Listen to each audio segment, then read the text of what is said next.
Welcome to the King-Abrams Show. I'm Samantha Abrams, and here with my co-host, Dr. Brian King. How you That's doing? right. Hey, how is it going? Oh, it's so good to see you again. Be back on the show. I miss our little chats every week. It's fun. I know. Look forward to I, it. as much as I love your voice, I'm hearing two of them right now. Are you really? I am. I wonder if your speaker audio is being picked up. I don't know. Let me double check that I got the right microphone plugged in. First of all, Hey, so how about that? Is that coming in? that's way better. Thank All you. right. Yeah. You're So so I think smart. I think it had two microphones. That's what it was. It was two microphones bringing you audio. Well, we got Well, that that. sounds a little better. How are you doing? Oh. We haven't spoken at all since last show. How are you? I'm good. I'm good. I have had a very weird week. A very weird week because this has been a week of me being a single dad. I've my partner has been out of town. She's been up in Oh yeah. Boston. Yeah, she's been in Boston and New York, and she's doing a combination of things up there. And it's just been me and my little girl for the entire time. And I got to tell you, I don't know how single parents do it, man. I really don't. She's around me 24/7. No time to do anything remotely adult. Right. Unless I want to stay up really late every night after she goes to sleep. But it's like constant. I'm Otherwise, not I'm not complaining, even though it might sound like it. Like, I love my girl and I love spending time with her, but I did not appreciate how much the other parent helped. When she was here. You know what I mean? And yeah. stuff. Yeah. Well, Yeah. that's welcome to my life. I mean, I've got two. I know. I don't know how you do it. I'm telling you. Most single Yeah. parents, men don't make good single parents, I guess. I think women are stronger. That's what it is. They're stronger and more I don't know. capable. I mean, I think we certainly are more naturally nurturing, Yeah. when it comes to children, or I mean, for God's sakes, humans come out of our bodies, so we ought to be able to take care of them. Right. And I'm But very nurturing to it my sucks. kids, It just but still it does, sucks. It doesn't yeah. mean that it doesn't suck. We might be good at it, but it still sucks. Like, there's things that I want to do that I can't. I've been itching to do comedy, Yeah. and I took her. There's no open mics that I can take her to. Right. There's no shows or anything. There's no clubs. I can't take her to the pro clubs, and then the crappy open mics. Well, they're just crappy. You know how it is. Yeah. But I did actually. This one guy said, "Hey, come to my open mic," and I was like, "Well, can I bring my kid?" And then he checked with the owner of the bar to make sure it'd be okay. And so they said yes, and I can. And it was like it was decent, but just like the worst open mic. You know what I mean? It was just a really Oh, bad. really? It's just a really bad setup to do. And it didn't really provide me with what I was looking for. Although I booked a club gig out of it, so that would be kind of cool. But yeah, my kid played. She played pool. There was some drunk women there that thought she was cute and hung out with her for a little bit during my set. It just wasn't ideal, but at least I got to do something. Yeah. It's tough. Yeah. Well, I mean, your baby's young, so Yeah, it's like, she's that young, but that'll change to give you some yeah. encouragement. That will change when she gets older. Well, she's old enough though to require like constant supervision, but Yeah. like she's when she was like an infant, it was so easy to take her to a show because she would just like sleep Sure. through it. She Sure. would lay Just help lay in her down the little colors. yeah lay in her little thing and sleep through it. Now she's like running around. Daddy, I'm bored. Daddy, what does that word mean? What does that word mean? And it's just so it's like I feel at some point you almost feel like a bad parent for dragging your kid to an open mic at a bar. Yeah. I've I tried to fix a technical issue. There is a horrible, horrible echo. I wonder if you turn your volume down on your speaker Is it tag. still on me? Is I'm it not on sure mine? where it's coming from. I've got the audio How muted. is that now, Mhm. Sam? Yeah, it's still echoing. All right. What about now? I'm talking now. Here's the thing. It's probably my fault. That actually sounds good. The problem is I don't know how to completely mute. I've muted Joe's phone. I've muted that phone. Frame yourself up. You did? Okay, right. Yeah. The problem is that there's sound. There was a second ago. There was sound coming out of that phone, and my dumb ass. It sounds technical issues. It sounds great on turn my the volume side. down. Sam the producer says it sounds great on our end, so I think you're good. Sam the producer just referred to himself as Sam the producer. Right. Exactly. That's all I wanted to say. Yeah. Lionel Richie says Lionel Richie is happy with the music. Fair enough. Well, you've had an uneventful week, and I have to tell you, just for from a parent's perspective, value those moments, because she's going to be little for such a short time. True. And yeah, and I get it. Like we were talking before, as mothers, naturally we know how to sort of nurture and attend and sort of anticipate the needs of our children, but it does suck. Mm-hmm. Especially when they're little, because since this is a sex show, like I bet you've had challenging times this week figuring out when and where to masturbate, for example. It's been really tough. I keep, honestly, it's been really tough. Like I can't get any time by myself. And she doesn't, and also she doesn't want to sleep alone. So it's like, I don't even have like nighttime in my bed, Right. It's it's weird.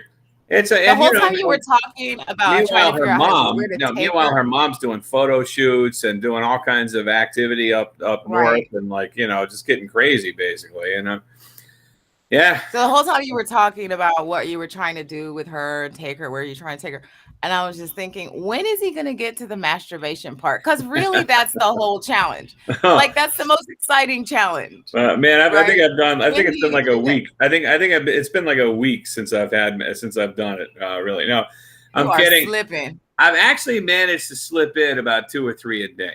A day? Yeah. I'm actually managed. You need to go to sex addiction. You might need to go to that damn sex addicts. It's so the thing is, like with when my partner is here, obviously she and I can't make time for 2 or 3 a day. But if my kid is like, she gets engaged in a TV show, I'm like, okay, this is my chance. I run to the bedroom. That part. Run to the bedroom. She's a girl, because girls sit still longer.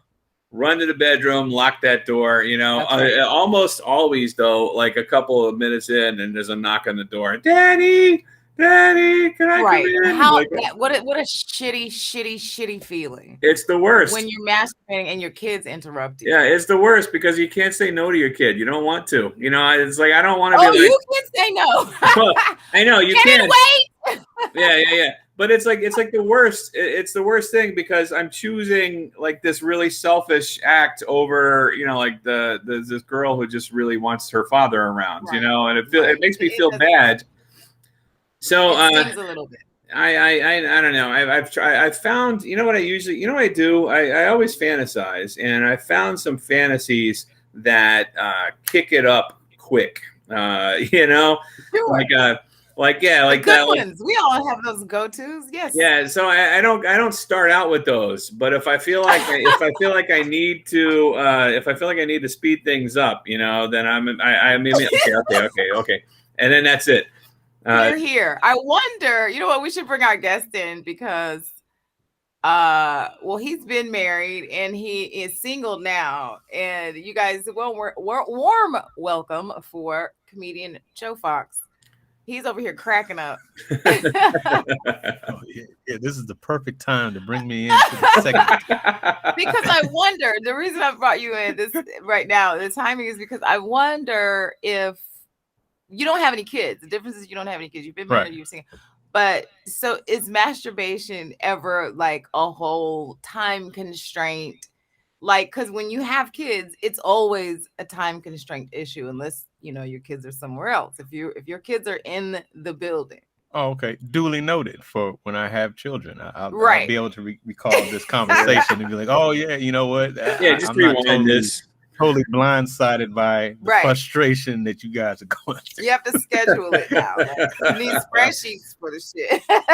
In fact, I feel like I'm missing an opportunity right now because my kid is quiet in the other room.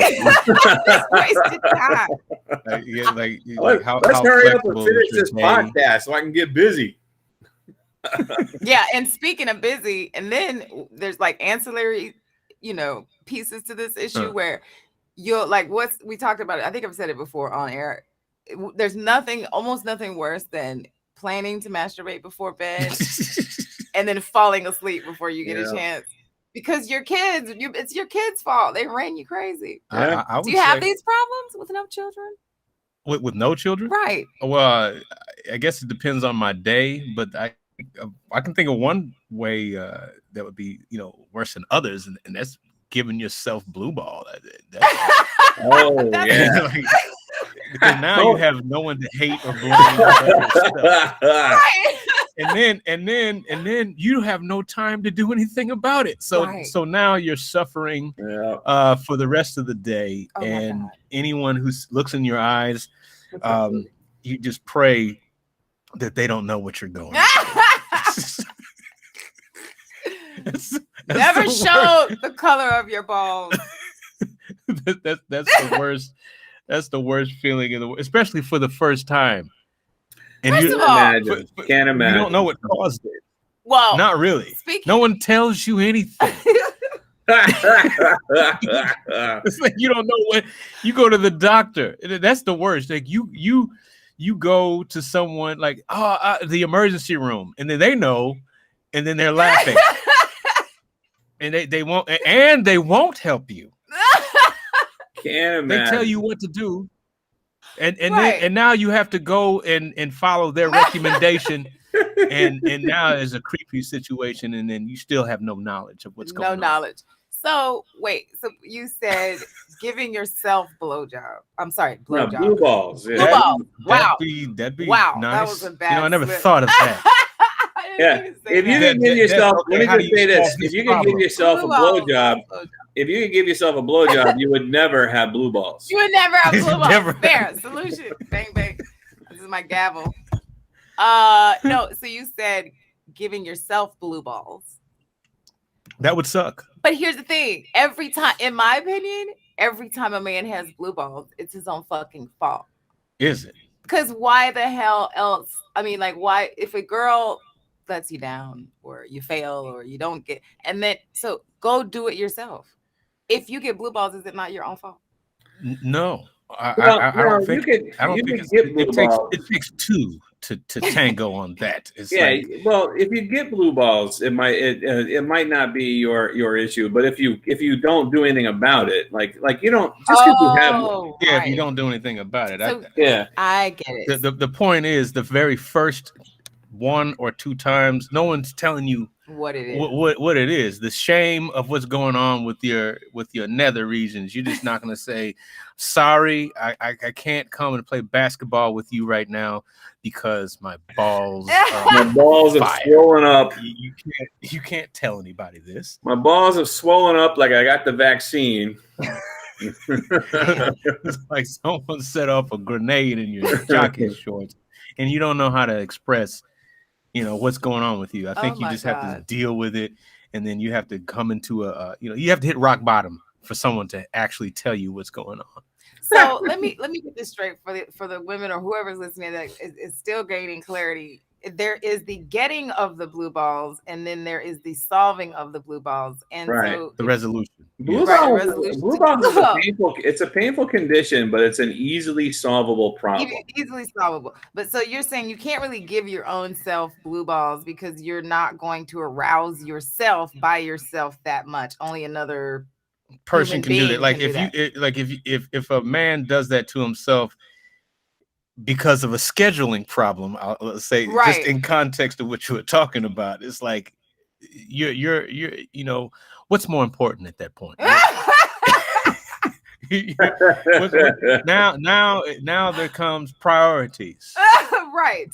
Exactly. So I don't think it's possible for a man to do it. It would be very frustrating, especially for the first time. If that was the first time that now there's a situation where you really can't tell anybody about. Right. You don't know what's going on. Well, here's what I like. I like how we went from talking about Brian's, fathering escapades for his beautiful 4-year-old little baby girl, and then all the way to here we are.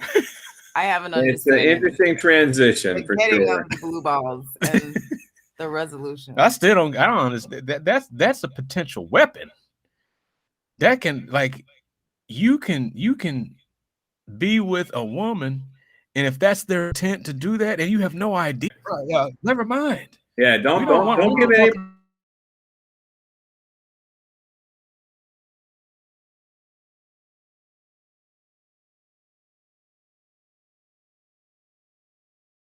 We need, you know what? We might just need to talk about this for the next 45 minutes to prevent. Change the subject.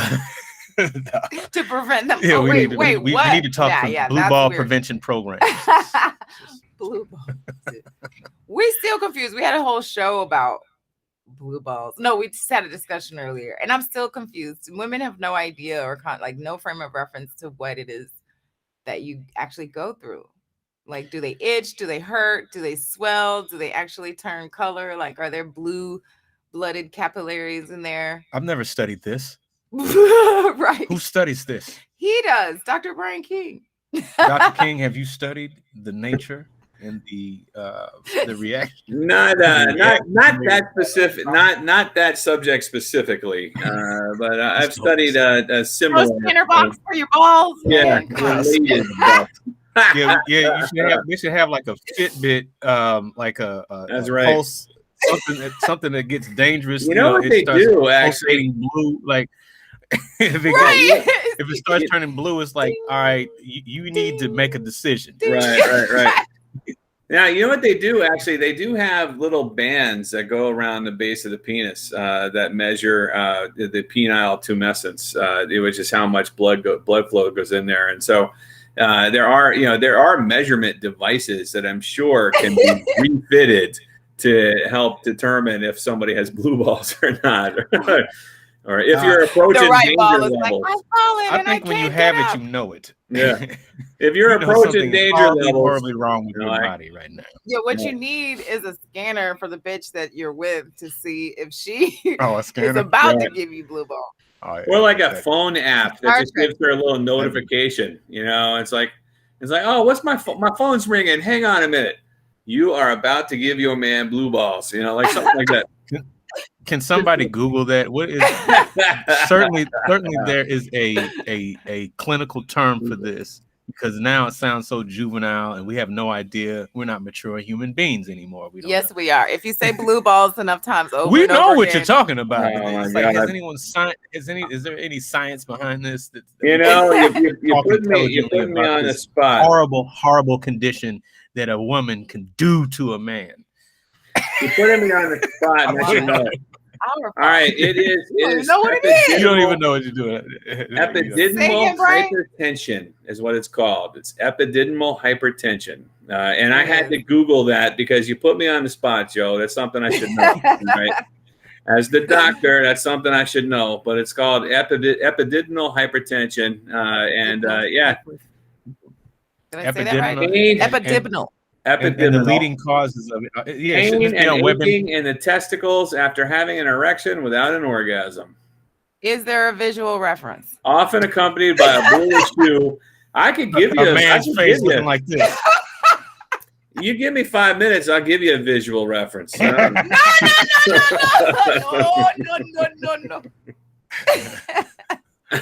Oh no. Epididymal. Oh my God. Epididymal hypertension. Yeah, epididymal hypertension. Well, I'm going to be the first comedian to say epididymal hypertension in my act and watch and see who steals that. I would like to see what blue balls look. Do they look different? That's hilarious. Well, they have like a blue. All right. Maybe now we're I want to go touch it. I was going to see who's going to. Like, I remember I went to the doctor one time and he was giving me a shot and he said to me, I think the word was blanch, when your skin blanches. Blanche's. I go, what in the fuck is that? I didn't say the fuck. And he goes, yeah, well, you know how like when you push your thumb on your skin and it turns white a little bit. And I was like, let's see. I've been black for about 38 years. Nope. I think the closest, I don't know, the visual, but the closest feeling that I can think of is a root canal, an ice pick under the fingernails, and the feeling of knowing that you had the lottery numbers and did not play them. Hell, that's all gnarly. Rolled into one in your nuts. That is a bad feeling. Well, apparently epididymal hypertension is the opposite. Let's go with blue balls. Well, for the fucking show, we're talking.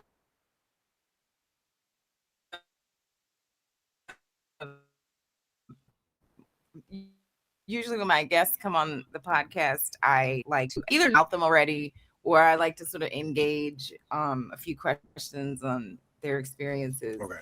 And that's how I choose my topic. And so you actually are so thorough. By the way, not only is Joe Fox an amazing comedian, and he's a traveling working comedian, he's also an amazing graphics artist. Yeah. He designed our show logo for the King-Abrams Show. He's designed other logos for me. And everything that he's ever delivered me, first of all, came to him with very little information. I'd be like, Joe, I need this. Do your magic. I need something very, I wouldn't give him any details. And he always kills it. So thank you. Yeah, of course. So you were so thorough. You gave me several different sort of topics and scenarios that I could work with, and all together. If I from memory, we talked about pandemics. You said pandemic sex. You said one thing was interesting. You said pandemic girls. Wait, what was that? Oh, women. Pandemic girlfriend. Pandemic relationships. Pandemic relationships. Right, and then I have it right here. Yeah. Let me see what you said. My phone is over there. Cute on you, but. And I was confused about it. I think it was of the four pandemic groupies. What are pandemic groupies? Okay. Yeah, what's that? Okay, if you're a road comedian, or a traveling comedian, there's always a situation after the show. Sure. You get various women. Or just people wanting to party after the show, but for the context, women, you get, hey, what are you guys doing afterwards? You get that too. Hey guys, where you guys going afterwards? Hey, we're going to the such and such thing. Why don't you guys come? Or if you're interested, but it's the pandemic has caused you to think twice about that, because you definitely don't want to get sick, and then you don't definitely want to be reckless. So most of the comedy clubs, they have a protocol that's for the club to make people feel safe and all that stuff. But that says nothing of the type of quality people behind those masks, especially the women who just, hey, what are you doing afterwards? So I think in general that has gone down to a minimum. Just in my mind, I'm like, I don't even want to, like strange women, after, the groupies that want to be with the comedians after the show. So what you're saying is, so when you first said pandemic group, the first thing I thought was like, what are these like new type of groupies coming around the new type that of walk groupies. Different now that it's a pandemic? They got their masks on. A new speed, like a new. Right. But it is kind of scary. Yeah, it's kind of scary to the thought of doing something that's quote unquote this is what comedians do. I mean, look, that's just that's not an open secret. It's not a secret. After shows, comedians are rock stars too. And sometimes you get women, and you get strange women sometimes. So what you're saying is, I think we're both right. So what you're saying is that because it's a pandemic, most people are cautious. Yeah. And so the ones that are filtering through are walking different. Yeah, that's how I see them. I see them. Like, I see them as hey. Yeah, you know, yeah. I see as let's risk that COVID. Yeah. Let's risk. I'm like no. Right. And I don't care how attractive they are. That thought has been in the back of my mind. And does she have it? I mean, we're not even concerned about STDs anymore. We're concerned about COVID-19 instead of look. Yeah, it's true. Look, I'll risk venereal disease, but well, apparently people are risking it all. We had a show a few episodes back where women were just having raw sex last year in 2020. Like there were like 15% unplanned pregnancies, and women in relationships were going raw when they weren't before. So there's a strange but they were wearing a mask. Like that makes it anybody like it's the this has been like, I don't want to stay on this part of it, what I'm about to say, but it's been politicized so much that we're doing illogical, hypocritical things that we would normally do, and then demonizing people, masks and vaccines and tests and positive results. We're demonizing that, but we're doing the nastiest, the most unsafe things with our junk just in general. So it's like, did that take the attention off of it or something? I don't think so. I think we have two very distinct behaviors that have been influenced by the politicizing of the health crisis known as COVID-19. Yeah, I agree. Variants and all that stuff. People jump on a bandwagon. Yeah, people do that. But I think it's kind of like vegan people go, because I was vegan for a long time and I'm no longer vegan. No longer vegan. No longer vegan. Wow. Yeah. Right along the early 2020, I started eating what I would call stress burgers, where when nobody was looking, I would just pull up the Burger King. Fucking Whopper Jr. I went vegan for 3 months. I actually went vegan for 3 months starting 2020. I was gonna do this new vegan thing, and then when the pandemic hit, I was like, screw this. Fuck that. Yeah. That's what I did. People would say, the problem how are you vegan is it's expensive. And you smoke, for example. Yeah. It's like, okay, you know what? Vegans get to do unhealthy shit too. Like, it's plenty of vegans out here doing cocaine. And people come on now. There's no meat in cocaine. The refraining of dairy products and meat, right? Right. It's not about a whole life. Like, we can, like, I used to have to defend myself saying, well, we can fuck up too. Like, we can do dumb shit too. Like, vegans don't, like, if they have something that's not vegan, smoking isn't one of them. No. What I'm saying is, because you're vegan, people assumed that every decision you make in your whole life from morning till night is going to be a healthy decision. And so they would criticize me for like smoking weed or that's drinking Coca-Cola. That's plant-based. Like Coca-Cola, it might be vegan. I don't give a fuck. I drink this shit. Yeah, not like you're smoking beef jerkies or something like that. That's crazy. Yeah, but people have this sounds like a good idea. Their sort of moral standards as it goes, as what, that's a good way of putting it. People. The moral compass of people in this nation or in the world has been thrown off by this COVID-19. Political climate. Your morals is. I think we're gonna have to rename retitle the show. Because we're supposed to be no, we definitely did not. What is it? I didn't know what came up with. Sex with the X sex. Okay, we can talk about that. I just no, there's no point. What time is it? Do we have where are we at with at this point, like we've just run the gamut of. This is a free. This is a free place. Well, let's at least say what about, because I brought it up for a reason. Okay, let's do it. One, don't do it. There's the buzzer. Time's up. Thank you, Samson. Shout out to Samson. And that's our show, folks. Doing a fine job. At least I got that part in. Don't do it.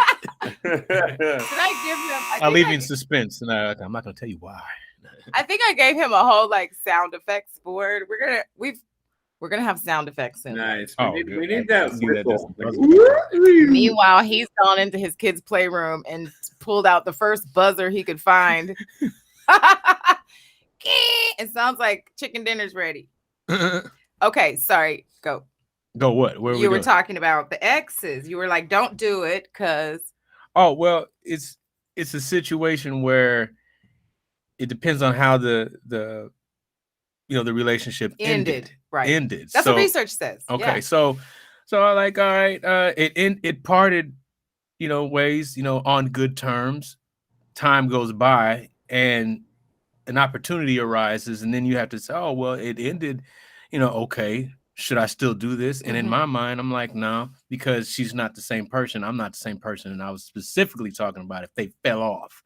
So you're thinking you have a specific person in mind. Are you talking about can I ask, is that about your ex-wife? No, this is someone else. No, this is someone, high school. Haven't seen you since high school. Okay. Or college. It was a long time ago. Let's say it like that. It was a long time ago.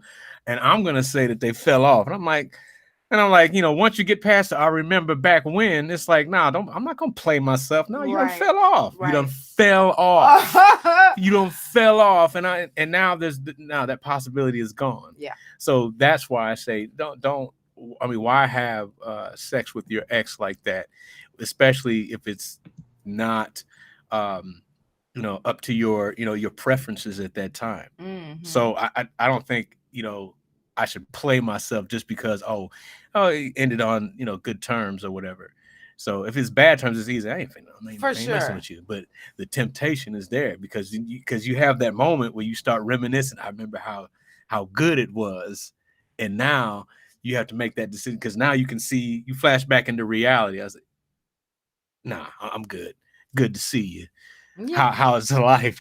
I can look at you and tell you life ain't, but I'm not I'm not going to allow myself to do. So that's an so do you feel like this is overall rule, like never ever, or it just depends on the circumstance? Specifically, that one is a big no. Don't play yourself. Right. Don't play yourself because then, I don't know. You don't want your emotions to override your logic and reason just because it felt good. Yeah.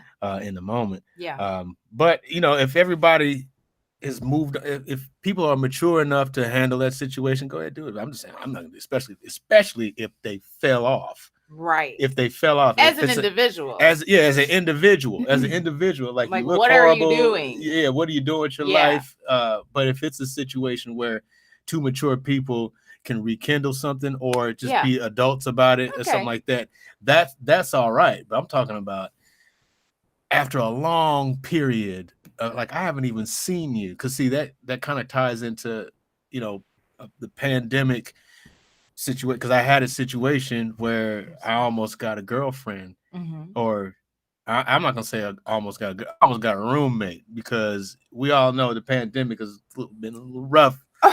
Yeah. and it's been a little rough for some people. People done ran out of options. Oh, right. Especially, I'm sorry, fellas, but women can do some things to get what they need during times of need, and I think that's okay. But look, don't try to trick me. And it was that thing. It was like, I haven't seen you in a long time. It was a little bit of that. And it really wasn't a relationship. It was like, I haven't seen. I've always been interested, never have. But you kind of came at the wrong time here. It was during the pandemic, post marriage. I didn't learn my lesson, so I'm looking for every red flag. I think the term is called, Dr. Brian, hyper vigilance. I think that's the term. I was vigilant. It almost went down. Wow. It almost went down. She called me up and, hey, I haven't seen you in a while. Let's try to hook up. She came over, and when I tell you, she looked like I was like, wow. I don't know if I was seeing what I saw back then or now. It was like everything was like, and she came to the door and instantly red flag. Oh, just popping out of our ears. No, the red flags were the luggage that she had at my door. My God. Yes. Yeah, so it's like, where's she from? Where she's, you know what? I don't know where she's originally from. I just know her from back in the day. How you gonna show up with? Yeah, that's what I'm saying. So in my hypervigilance, I was like, well, hell no. Yeah, it's like alarms going off. My eyes were seeing something very appealing and attractive, and I started thinking the worst. I was like, no, she's trying to get this pandemic. The red flag had homeless written all over it in my mind, and I was like, why do you have luggage? In my mind, I'm like, why does she have luggage? No, she's trying to move in on me. I'm not going to get got. Last time this happened, I was stuck forever. I wasn't going to do it. And I lost it. I wouldn't let her in.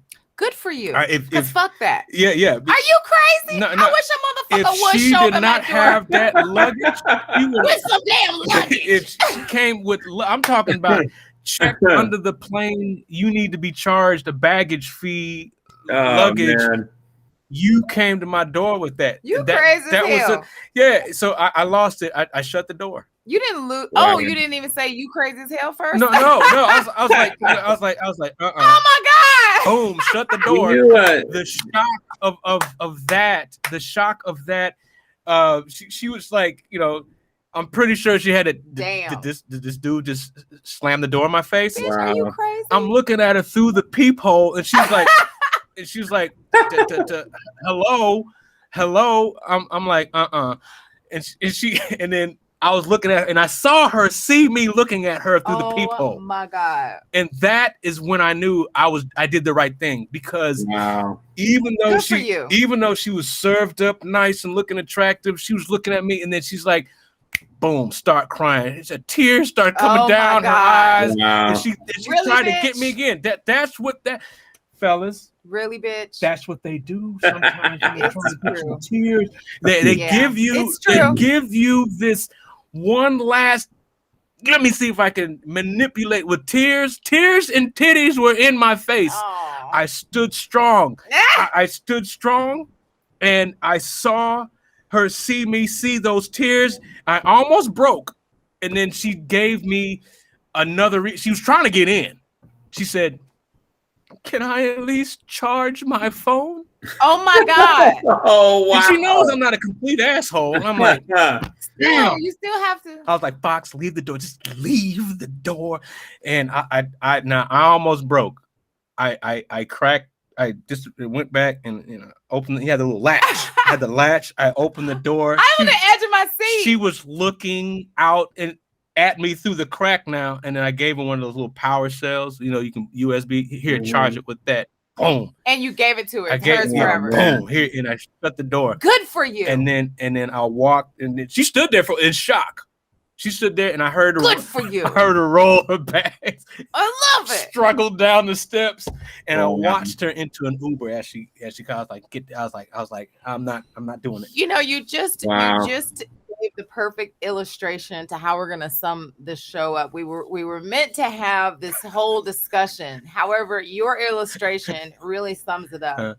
When it comes to having sex or any interaction with your ex, I think it all depends on the circumstances. Research is really all over the place. Yeah.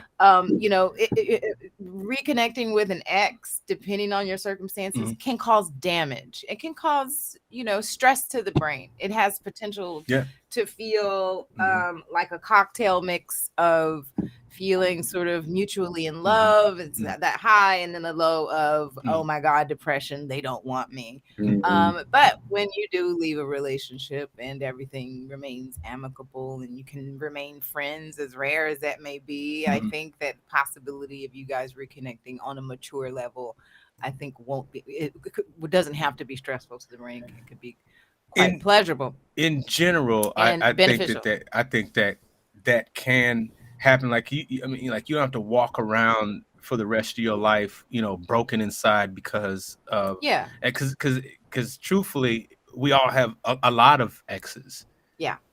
In terms of sex partners, I think. So at what point do you heal and move on, or maybe, especially if we're in each other's lives, like how do you maintain a healthy outlook on life Yeah. You know, and if it does happen, I mean, good for you. That's not going to happen in all cases. Yeah. Because some things, look, toxicity, that just doesn't all of a sudden purify just because you had 15 years to get over it. No. Yeah. And at the end of the day, what it boils down to is how much energy you're going to choose to exert over this relationship or this person. In your case, you slammed the door and you threw you exerted very little energy on this bitch. No, but it felt that it was like you know you talk to your stuff. It's like he was talking to me. I was like, I'm not listening to you at all. It's because of you. You remember what happened last time? No, I'm not talking to you. You know, this is not about you. This is about our life. You know, and I had that type of feeling. There was a struggle. There was a struggle there. And because of the hypervigilance, I think whatever type of game that woman was trying to run, she lost. She was over here trying to look like the damsel in distress. I'm like, damn, that damsel in distress. I am so proud of you. I was proud of myself. So proud of you, because it's hard for a man to turn somebody. You should be. It's hard for a man to turn with the tears and the bags and the penis was like. I was like, shut up. What I don't understand is you couldn't just like have her come in and then say, okay, don't unpack those bags. Just you know, like fuck I don't want to take that chance. Fuck that. The audacity. I wish a motherfucker would. And I think that's what it is. It's like, oh, you trying to trick me. Right. Yeah. It's like, okay, you don't turn on the tears until you see you out that peephole. Let me listen, Brian. See, I'm the kind of guy like I don't get roped in. Like you got to buy a used car and you know that's a shiesty salesman and they looking to rip you off. Right. That's what it felt like. Right. I'm the kind of guy who has rarely gotten manipulated into situations that I don't want to be in. You know what I mean? And even when people try, and I can see they're trying. That's the psychologist though. It's like, I know what you're doing, but I'm gonna one up you. I'm gonna get what I want. And then you're still going to be leaving, you know? If I showed up at your door. Right. Well, if you showed up at my door. Sarah, you were home and your daughter were home and I had bags. And I told you I was coming, but you didn't know I had bags. Well, I have one of y'all is going off? You or Sarah? I have already told you that you're welcome to come visit. So that doesn't, that's not a good, if I had an ex-girlfriend show up with a couple of bags, first of all, I would be like, I think, do I live in a bad neighborhood? Like where she didn't want to leave these in her car. She was like, but I'd be like, that's the whole thing right there. You're assessing the situation as it's happening. That's what men do. Yeah. So I'd be like, I'd say like, oh, what are the bags for? What are the bags for? It's like, oh, well, you guys are helpers. You want to fix the situation. Yeah. Women would be like, in that particular case, those bags, I have a genuine spirit. I have a giving heart. You know, I'm trying to, like you said, I'm not going to say a helper, but look, you know, a fixer, like a problem solver, regardless of what it is. Mm-hmm. But I think the deception, got in the way, I think. Of course. Listen, this has been a hell of a discussion. What a fun time. We've been laughing throughout the show. There's going to be some amazing clips if the audio video is intact. Wow, Joe Fox, where can the people find you? They can't find me. It's the pandemic. I am in hiding. No. Social media, of course, Instagram, Joe Feezy, JoeFeezie. There it is. Or you can just look up Joe Fox Comedy. Also, it's like that on Facebook. And hopefully you'll see me on the TV screen if you watch commercials, because I did a couple commercials. Yeah, you're always working. You're always killing auditions. Yes. You and I help each other with auditions frequently, and you have tons of them always. Yes, I have two today. Yeah, you people might fantastic sprinkle around on the various platforms, and also you've been touring. You're a traveling comedian. Yes, I've been touring with Tony Rock. We was recently in Arlington, Texas, and that's the thing. Man, you didn't call me. What was that? Oh, is that where? I'm right there, man. I'm in Dallas. What the hell? Oh, man. Man, I could use some. I could use some tickets to Tony Rock and Joe Feasy. Come on. But neither one of you are psychic, so. No, I know that. Now we know next time. Like next time, were you at the Improv? Yeah. At the Improv. So when you do Addison, I have to give you a shout and be like, hey, we're at the Addison. There you go. Well, listen, everybody, go online to all your social platforms and follow, subscribe, like. You have a YouTube? Are you doing Joe Feasy on everything? Joe Feasy on everything. I love. Go and support. And this guy is super funny. You know, if you get a chance to see him live, it will be a treat for you. And as a reminder, Dr. Brian King and myself wrote some books about science, his about laughter, mine about sex, which is why we have this show. About sex, comedy, and science, the King-Abrams Show. Listen, if you want to support us, you can go to Amazon and purchase our books. My book is called The Complete Player. It is really picks apart the brain science. That is the neurology of love, addiction, and self-worth. And so if you've ever had any relationship fail, it will be a very academic but humorous take on what your brain's doing. And then Dr. Brian King's book is called The Art of Easy, which is especially important. I think we've talked on some situations there that relate to stress quite a bit. The Art of Taking It Easy, available in English and German and Portuguese and Polish and soon to be. Oh, did I give you my news about the audio book that's coming out? Did I tell you about that? The German audiobook. Did I say that? I guess I did. Okay. So it's going to be an audio book in multiple languages, which is pretty cool. I'm excited about. That's pretty crazy. And the Art of Taking It Easy. I'm going to follow it up. I'm going to follow it up with the art of taking care of business when you have a 4-year-old daughter. That'll be my new book. The Art of Taking Secret Masturbation Breaks. How to get private time. Yeah, that when you're a guys, parent. Again, thank you so much, Joe, for coming and being a delight. You were an amazing guest. And shout out again to our producer, Samson Crouppen. Dr. Brian King, I thank you. I love you. This has been another case of the King-Abrams Show. We out. Bye-bye.